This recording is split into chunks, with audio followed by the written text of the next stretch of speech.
Hello बच्चों, let's see this question. तो इस क्वेश्चन में अपन को बोला है कि जो इंटरफेरेंस होता है वो तो अपन को शो करता है वेव नेचर ऑफ लाइट, और जो फोटो इलेक्ट्रिक इफेक्ट होता है वो अपन को शो करता है पार्टिकल नेचर ऑफ लाइट। तो ये क्वेश्चन करने में जो की कॉन्सेप्ट यूज होगा वो होगा डुअल नेचर ऑफ लाइट। तो अपन को पता है कि लाइट डुअल नेचर की होती है, मतलब लाइट वेव की फॉर्म में भी होती है और लाइट पार्टिकल्स की फॉर्म में भी होती है। तो लाइट डुअल नेचर की होती है। तो इसके बाद इसने बोला है कि जो इंटरफेरेंस होता है, मतलब लाइट नेचर ऑफ लाइट के बीच में जब इंटरफेरेंस होता है तो वो शो करता है वेव नेचर ऑफ लाइट।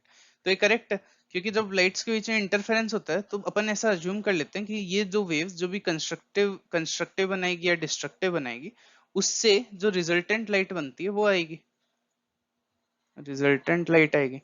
तो इंटरफेरेंस के अंदर अपन लोग wave nature of light consider करते हैं, ये करेक्ट है। अब फोटो इलेक्ट्रिक इफेक्ट के अंदर अपन particle nature of light consider करते हैं, ये भी करेक्ट है, क्योंकि फोटो इलेक्ट्रिक इफेक्ट के अंदर ऐसा नहीं होता कि लाइक एक इलेक्ट्रॉन है उसके ऊपर ऐसे कंटिन्यूअसली ऐसे लाइट गिर रही है तो थोड़े टाइम बाद वो ऐसे एमिट हो जाएगा कि particle wave nature of light है तो वो एब्जॉर्ब करता जा रहा है एनर्जी, ऐसा नहीं होता। इसमें होता है एक फोटोन होता है, एनर्जी पैकेट होता है, वो सीधा आके से हिट करेगा, अगर इसकी एनर्जी सफिशिएंट है तो इलेक्ट्रॉन एमिट हो जाएगा, वरना नहीं होगा।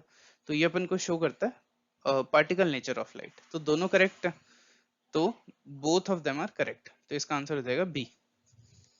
सो the final answer is 2। Hope you understand it well, best of luck.